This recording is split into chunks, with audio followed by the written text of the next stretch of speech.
Bom dia, professor Pedro Serrano. O governo brasileiro fez campanha contra a vacina, contra o uso de máscaras e contra o isolamento social. E agora, quem vai pagar essa conta? Quem vai ser responsável por esse crime, por mais de 200 mil mortes de brasileiros? Bom dia, Gilberto. Obviamente, o governo brasileiro ele não é responsável pelo surgimento do vírus e pela infecção, pela pandemia.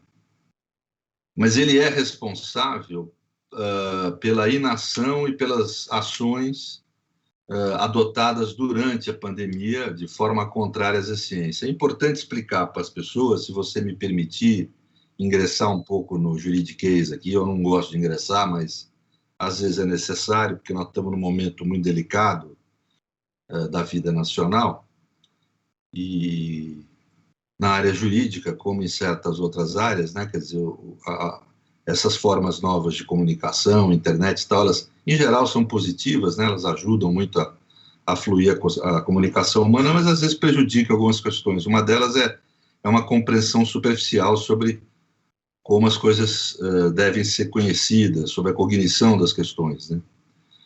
E o direito tem sofrido muito com isso, né? Já vinha sofrendo por outras razões há algum tempo, e com essas formas de comunicação mais sintéticas, ele vem sofrendo. Então, o que nós temos que entender é que a democracia tem formas jurídicas próprias de reagir a momentos extraordinários como esse, a momentos de necessidade pública extraordinários.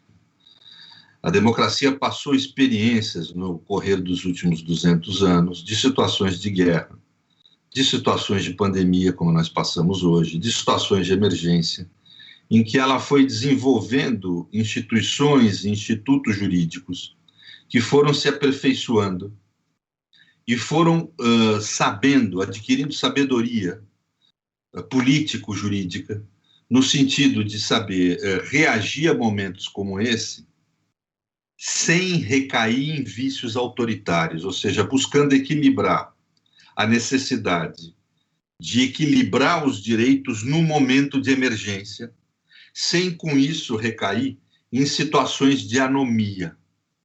Ou seja, a figura do clássico estado de exceção foi superado. O estado de exceção era um mecanismo, ou é um mecanismo, em que você tem a suspensão do direito e a instauração de um momento de anomia, de ausência de norma, controlando o poder político, onde o poder político se instaura de forma soberana, né? Pois a democracia hoje tem formas de enfrentar tanto estados de guerra quanto estados de emergência. Essa é, por exemplo, uma divergência intensa que eu tenho com um famoso pensador que você conhece, o Nascimento, que é o George Agamben.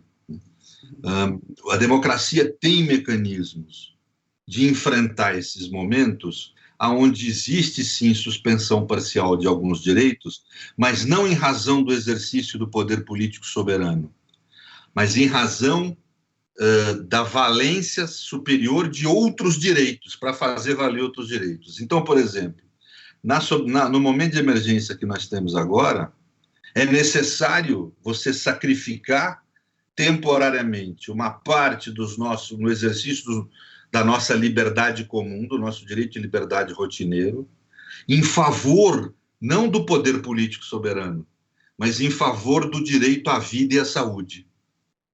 E por que esses mecanismos não já estão sendo utilizados, ou não foram até esse momento? Eu estou explicando o que deveria ser, né? Então, isso se chama, eu e Lênin Streck, que é um grande jurista aqui do Sul, nós acertamos a linguagem, pelo menos entre nós dois, né? Nós, em vez de chamar isso de estado de exceção, que é uma outra forma, um outro sentido que se atribuiu à palavra, e que gera uma imensa confusão, as pessoas não se entendem, né? A gente tem chamado isso de legalidade extraordinária. Por que legalidade? Porque não há anomia. Há um momento extraordinário, mas não há ausência de norma e de princípio. Existem regras, só que regras extraordinárias para um momento extraordinário. E uma das regras que existem nesse momento é de que o poder público não age livremente. Ele, ao exercer os poderes extraordinários que o poder público tem nesse momento para poder debelar a pandemia, ele tem uma série de regras que limitam esses poderes extraordinários. E uma delas é, ele está obrigado a seguir as diretrizes da ciência. E se houver divergência entre essas diretrizes, as que recomendam mais cautela e prudência na preservação da vida e da saúde. Tudo o que Bolsonaro não fez. E, aliás, Bolsonaro não fez, diga-se, não por razão ideológica. Nem a extrema-direita merece se pendurar no varal dela essa conta. Porque dirigentes como esse da Hungria, o do Reino Unido, o dos Estados Unidos... Trump tem vacina, né? Tem agido de forma tão degenerada quanto o Bolsonaro tem agido. Né? Ou seja, é algo atípico no mundo que nós estamos tendo no Brasil. A comunidade brasileira, o povo brasileiro ainda não caiu a ficha de que nós temos algo absolutamente degenerado ocorrendo no Brasil. E eu não tenho dúvida que nós, depois que passar tudo isso, nós do direito vamos ter que sentar e repensar conceitos como genocídio, repensar conceitos como crime lesa humanidade, porque nós estamos perante uma nova forma de crime lesa humanidade. O que se pensava como a essência da ideia de crime lesa humanidade até aqui é que aquele que veio da Segunda Guerra Mundial e subsequentes, né? Que eram crimes em que você pega uma parcela da nação, em razão da sua etnia, do seu credo político, carimba eles como inimigo do poder político, e o poder político os elimina, uma parte do povo. Ninguém imaginou uma situação dessa, em que o governante sabe que uma vacina é importante, e Bolsonaro sabe porque decretou sigilo sobre sua carteira de vacinação por 100 anos, ou seja, ou ele já se vacinou, ou ele vai se vacinar, provavelmente já se vacinou, vamos falar aqui claramente. Ou seja, ele protege o seu corpo, mas nega ao povo esse direito. Né? Professor, o ex-presidente do STF, Aires Brito, já disse nos jornais que para ele há crime de responsabilidade comprovado. Para o senhor também, o impeachment é o caminho para o presidente Jair Bolsonaro? Eu tenho falado isso faz tempo. Né? Eu tenho muita admiração pelo ministro Aires Brito há muitos anos, né? Acho que ele errou muito no caso do Mensalão, né? E tem sido meio Rubinho nessa coisa do direito. Assim. Ele agora... O senhor falou antes, é verdade. Correto. Ele tem sido um pouco Rubinho, né? Quer dizer, Bolsonaro começou a cometer crime de responsabilidade. Por exemplo, o ministro Aires Brito fala que impeachment não é golpe. Não é verdade. Impeachment pode ser golpe, sim. E quem fala não sou eu, nem é a juventude brasileira, em 2016, que criou essa palavra. Quem criou foi, é importante dizer aqui, para todos entenderem, quem criou a expressão golpe para designar impeachments inconstitucionais foi o maior pensador anglo-saxão do direito do fim do século XX, começo do século XXI, Ronald Dworkin. Num artigo que ele escreveu para a revista The New Yorker, no fim da década de 90, chamada Kind of Coup, um tipo de golpe, em que ele tratava do pedido de impeachment contra Clinton, em que ele observava que o impeachment ele é uma bomba atômica numa guerra, tem o mesmo sentido da bomba atômica usada numa guerra. Né? Ele não pode ser banalizado. E é gozado que o ministro Aires Brito, na entrevista dele, ele usa expressões como se o impeachment fosse algo banal. Né? Eu, sinceramente, acho que Aires Brito até hoje não compreendeu qual o sentido jurídico da expressão impeachment na doutrina constitucional moderna. Né? É ultravalorizada a opinião dele, com razão, é um jurista de valor, mas efetivamente ele precisa voltar aos estudos nesse tema, porque ele não compreendeu direito o que significa. Talvez por isso tenha apoiado o impeachment contra a Dilma, por exemplo. Né? Na realidade, nós tivemos impeachments inconstitucionais no Brasil, tanto no caso de Collor quanto de Dilma, a meu ver, e o pedido contra a FHC também foi inconstitucional, e no caso de Bolsonaro, a imprensa cogita, e me perdoe, vocês cogitam, uma série de casos que contra Bolsonaro seriam impeachments que não são. O único caso em que, na história brasileira, desde 88, o único caso que caracterizou impeachment, a meu ver, de presidente da República foi Bolsonaro nessa situação da pandemia, porque isso é gravíssimo. Bolsonaro apertou a bomba atômica contra a população brasileira. Veja, a razão primária de haver sociabilidade, desde o Neolítico, desde, na realidade, o fim do Mesolítico, na Idade da Pedra, em que os tribos humanos começaram a se reunir de forma organizada politicamente, a razão da organização política é a preservação, a razão primária é a preservação da vida e saúde das pessoas. Né? Quer dizer, essa é a razão primária. Por que a gente se organiza em grupo? Né? Quer dizer, se a gente for ver até 3 milhões de anos atrás, quando surgiu o gênero humano no planeta, por que nós nos organizamos em grupo? Por que nós temos uma tendência gregária, né? No pré-político? Por que nós começamos? Porque nós queremos manter a vida e a saúde das pessoas. Ou seja, a função primária da própria sociabilidade, antes do próprio Estado, é manter a vida e a saúde das pessoas. É um direito constitucional e o governante... Mas eu estou falando assim, até antes da ideia do próprio Estado, quanto mais da ideia de Constituição. É evidente. Não, uma Constituição que não garanta direito à vida e à saúde não tem sentido. É isso que eu estou dizendo, não tem sentido material. Você vai botar... Qualquer Constituição vai dizer que garante direito à vida e à saúde, porque não tem sentido haver sociabilidade sem garantir direito à vida e à saúde. É algo muito primário. Quando você tem um governo que, às abertas, atua contra a vida e a saúde da população em geral, não há nada mais grave do que isso. A nossa Constituição, ela usa uma expressão importante, que ela diz claramente aquilo que Dworkin fala no seu artigo. Ela usa a expressão atentado. Para haver crime de responsabilidade, o presidente da República tem que praticar um atentado contra a Constituição. Não basta ele ter praticado uma inconstitucionalidade, não basta ele ter praticado uma mera ilegalidade. Ele tem que ter praticado um atentado.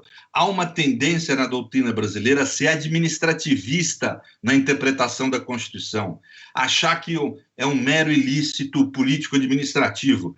Não se olha com olhar constitucionalista a questão, ou seja, se tende a interpretar a Constituição pela lei de 1951 e não a lei de 1951 pela Constituição. Isso é um imenso erro da doutrina brasileira. Eu apontei isso num parecer à presidente Dilma, que eu dei na época do impeachment. E, a meu ver, com todo o respeito e admiração verdadeira que eu tenho pelo ministro Aires, ele acaba caindo nesse equívoco, que é clássico aqui na doutrina brasileira, não é só do ministro, não. Né? Então, eu acho que nós temos que pôr aí passar o touro nos cornos. Né? Quer dizer, eu tenho uma visão conservadora e constitucionalista em relação ao Instituto de Impeachment. Queria só dizer isso. Tanto que, durante todo o primeiro ano do mandato do presidente Bolsonaro, se você for ver nas entrevistas, todo mundo é impeachment. Eu falo, não está caracterizado o crime de responsabilidade. Agora, quando começou a pandemia e ele começa com esse tipo de atitude, eu já apontei, não, está caracterizado o crime de responsabilidade do presidente no plano jurídico. O problema político é outra questão, aí tem que analisar. O crime de responsabilidade nunca é uma decisão jurídica, na medida em que tem que existir o crime de responsabilidade, tem que estar caracterizado esse atentado à Constituição para poder, vamos dizer, ocorrer o impeachment, mas o parlamento, mesmo existindo o crime de responsabilidade, ele pode decidir por não aplicar o impeachment. Não funciona que nem a justiça, não funciona que nem o crime comum. Né? É uma decisão política também. Aí, então, essa questão política eu não vou analisar aqui, vou falar do plano jurídico. No plano jurídico, é a primeira vez, a meu ver, desde 1988, que se caracterizou uma conduta como crime de responsabilidade. Eu não tenho dúvida disso. Só que eu estou falando de algo a mais, Nascimento.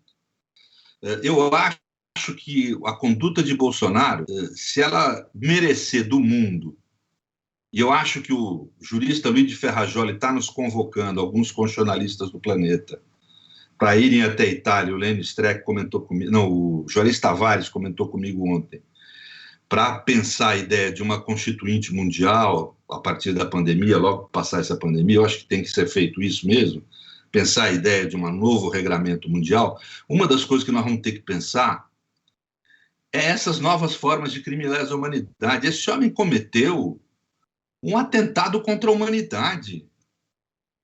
Professor, mas qual o caminho a ser adotado no Brasil aqui agora? Como o senhor falou, na questão política não vai ser tão simples, mas o que tem que ser feito imediatamente? impeachment. Nós temos que precisamos parar de mimimi, temos que ter um foco claro. Não, mas o judiciário, é culpa do judiciário que não faz nada. O judiciário é inerte. Existe um princípio da jurisdição na democracia que a jurisdição é parada. Ela só age como provocada. Eu tenho 1000 críticas ao sistema de justiça, não sei se acompanha meu trabalho. Meus dois últimos livros foram críticas ao sistema de justiça brasileiro e latino-americano, críticas profundas, me custaram problema na vida pessoal, né? Quer dizer, eu não tenho o menor problema em criticar sistema de justiça, STF, etc., sou extremamente crítico, mas nesse caso da pandemia, quando provocado, o STF, salvo numa decisão, que foi na questão dos leitos, salvo nessa decisão, todas as outras, o STF agiu muito bem. O STF só atuou quando provocado, ele não agiu contra Bolsonaro no plano criminal, porque ele não foi provocado, ele não pode agir sozinho. Né? Então, o judiciário fez tudo o que podia, que estava a seu alcance. Né? Quem não... O parlamento, e aí tem um nome, uma pessoa que é responsável, Rodrigo Maia. Rodrigo Maia é moral e politicamente tão degenerado quanto o Bolsonaro. A gente tem que entender isso, senão não vamos compreender o que ocorre hoje no Brasil. Segundo, o momento exige da gente, na política, não uma leitura só operacional. Eu, sinceramente, estou um pouco mexido emocionalmente, por questões pessoais, inclusive com essa pandemia, mas, assim, as pessoas têm que entender que política não se faz só com cálculo operacional. Isso na esquerda é um marxismo velho que a gente tem que tirar a poeira dele, entendeu? Existem razões morais na existência humana. Não se conhece uma organização política na humanidade que não tenha vínculos deônticos, vínculos morais. Não se conhece, surgiu junto com a política. Né? A partir da hora que o homem deixa de ser só uma organização biológica, em que se impunha pela força do indivíduo, para pegar o melhor pedaço de carne e comer, a partir do momento que superou isso na humanidade, surgiu vínculos morais e deônticos. Né? Ou seja, a política tem uma dimensão moral. E tem certas horas que nós precisamos pensar nisso na política, e não só no operacional. Ah, vai poder derrubar? Não vai. Tem horas que nós temos que agir por valores. E se há um momento na história brasileira em que isso se apresenta, é agora. Não interessa se o vice-presidente é melhor ou não que Bolsonaro. Não interessa se os parlamentares vão ou não votar a favor. Quem é decente nesse país tem que exigir dos parlamentares o impeachment desse perverso.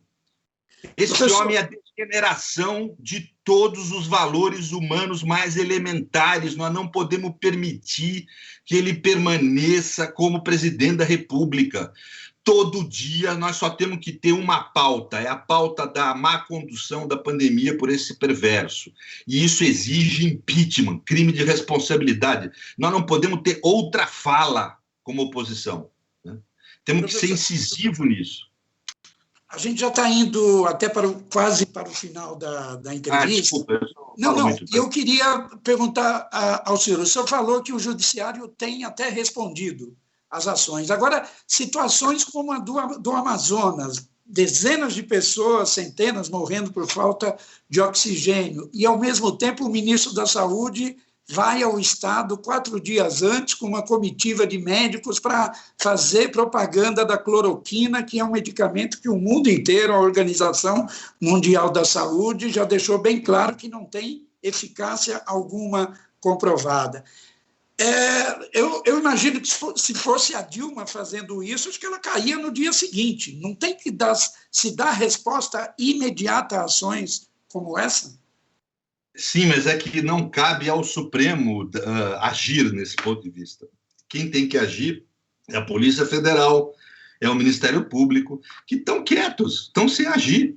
Na Dilma eles agiam. Né? O PT, aí, o Partido dos Trabalhadores, teve muitos erros no comando do governo, mas uma coisa que ele fez foi, a meu ver, até de forma extremamente ingênua, ele aparelhou e deu independência extrema para essas entidades, para essas estruturas. Uma coisa que o Bolsonaro fez, que na lógica do exercício do poder tem sentido, é retomar o comando que Fernando Henrique tinha dessas estruturas. Só que daí acabou pondo não ao serviço do Estado, como fazia o PT, mas a serviço do governo, né? Então, essa gente blindou ele, né? Quer dizer, então, hoje tem investigações abertas, mas veja que interessante. Se investiga o caso de Manaus, nisso que você falou, ter distribuído cloroquina e não oxigênio, mas no campo civil, não se investiga no campo criminal. Se investiga no campo criminal a questão de Manaus, mas o governador e os prefeitos, não o presidente da República. Muita pressão no caso. Acabou agora o procurador-geral abrindo uma investigação no campo federal, mas contra o ministro, não pôs o presidente na parada. Ou seja, nós temos aquela velha conduta de blindar o presidente, que não é nova na República Brasileira. Houve um lapso no período do PT, que é uma questão que talvez para outro dia a gente debateu por que isso ocorreu, mas é só para descrever o que está vendo. Então, não se pode culpabilizar o Supremo disso, gente. Isso não é culpa do juiz. O juiz não investiga, nem deve, nem nós não devemos querer isso, porque isso é querer que sejam 11 Moros no Supremo. O juiz que investiga, o juiz que acusa. Nós não devemos pedir isso para o judiciário, por favor. Nós já sabemos o que isso trouxe de tragédia para a nossa democracia. O Supremo está agindo bem, está fazendo bem. Nós devemos voltar os nossos olhos para a Polícia Federal, que está quietinha, que posou de herói na hora que tinha que destruir um governo democrático e que agora está quieta, deixando o bebê morrer sem ar. É ali que a gente tem que cobrar. É um Ministério Público que também posa de herói e agora que bebê está morrendo sem oxigênio, fica quieto, não faz nada. É esses órgãos que a gente tem que cobrar. E que interessante, a esquerda também agora se aquieta, faz lá petição, mas e cobrança? O que a sociedade tem que fazer para que essa proposta de impeachment avance? Tem que, primeiro, começar a recriminar aqueles que não estão atuando. Colocar Rodrigo Maia no papel que tem, de um degenerado moral tanto quanto Bolsonaro. Pedir o impeachment do Procurador-Geral da República, que nada está fazendo, acusar a Polícia Federal de estar atuando em favor de quem mata bebê com falta de oxigênio. Tem que começar a ser duro com os coniventes. Não basta acusar Bolsonaro. A esquerda tem que atuar nesse sentido, acusar os responsáveis pelo que houve em Manaus, que não é só Bolsonaro, mas todos aqueles que são coniventes institucionalmente com o que está ocorrendo. Bolsonaro não está no poder só por ele. A Globo, que no dia seguinte, no dia que ocorreu o assunto em Bolsonaro, foi leve no seu noticiário. Ela foi muito mais rigorosa com Bolsonaro em outras ocasiões. E nunca houve algo tão grave no país como o que houve no dia de Manaus. Tem que desvendar o que está acontecendo. O Congresso, tudo bem, não quer abrir uma CPI, uma impeachment agora, abra uma CPI para investigar tudo isso. Exigir que o parlamento investigue tudo isso. O porquê da inação do Procurador-Geral da República, o porquê que a Polícia Federal não atua como atuou em outros casos, né? Por que não tem busca e apreensão já feita? Por que não tem gente presa cautelarmente? O porquê que não tem investigação ocorrendo contra o presidente da República? O porquê que a Globo se aquietou aquele dia? Que tipo de negociação houve? Tem que ter um parlamento mais atuante. Por que os nossos parlamentares de oposição não estão atuando? Correto. O Procurador-Geral da República é alinhado ao presidente, né? Agora, mas não dá. Veja, Gilberto, eu insisto, não dá para aceitar isso fácil. Claro. Como que é assim que é alinhado? O Procurador-Geral da República não foi nomeado pelo Lula ou pela Dilma e não destruiu o PT? Ótimo. Nós temos que cobrar a mesma coisa do que está nomeado, aí. Que isso? Vamos ficar quietos e aceitar? Quer dizer, fica essa platitude, essa atitude catatônica ante os fatos. Nós temos que assumir a liderança. E não é só o PT, é o PSOL, é o PDT. Fica só fazendo requerimentozinho. Temos que exigir investigação. O parlamento tem que conduzir uma grande CPI. Bebês morreram sem ar desse país, gente. Tem horas que a política deve ser conduzida por princípios e valores morais. Nós temos que entender isso. Foi a falta desse tipo de conduta que levou à ascensão e ao poder do nazismo na Alemanha. Nós não podemos ser uma Alemanha de terceiro mundo. Nós não podemos deixar isso acontecer. Correto. Professor, tem dezenas de outras questões que a gente podia ainda abordar aqui no momento, mas infelizmente a gente já esgotou o tempo programado. Se o senhor ainda tiver alguma questão que eu não tenha perguntado, e o senhor quiser rapidinho deixar bem claro, eu agradeço, se for possível. Muito obrigado. Eu ficaria nisso. Eu acho que hoje o foco do país é o parlamento, não é mais Bolsonaro. É por que não se investiga? Não tem maioria para impeachment. Eu vejo muita gente de esquerda falar isso. Pois tem o número de deputados necessário para abrir uma CPI e investigar. Mostrar para o povo brasileiro por que essas coisas estão ocorrendo. Por que a Polícia Federal não investiga. Por que o Ministério Público está quieto. Houve um crime lesa humanidade terrível. O maior crime lesa humanidade de toda essa pandemia no mundo. O que houve em Manaus, a humanidade tem que saber. E está na mão do parlamento brasileiro tornar isso público. E a oposição, eu acuso a oposição brasileira de estar quieta nesse momento, porque está agindo por razões e argumentos operacionais quando deveria estar agindo por razões morais. O mundo exige da oposição brasileira que atue no parlamento com mais incisividade, realizando uma CPI, uma investigação profunda sobre o porquê que a Polícia Federal não investiga, sobre o porquê que o Ministério Público não atua com mais incisividade como atuou no passado. Ou seja, não interessa mais investigar Bolsonaro, interessa investigar aqueles que se acumpliciam com Bolsonaro. E, principalmente, por que Maia, esse tão degenerado quanto Bolsonaro, não abriu o processo de impeachment contra ele. Ok. Professor, muito obrigado pela entrevista. Eu agradeço muito a participação do senhor. E espero que voltemos a conversar em breve e dar prosseguimento a essa discussão. Muito obrigado pela entrevista. Um grande abraço. Obrigado. Você está ouvindo Jornal Brasil Atual.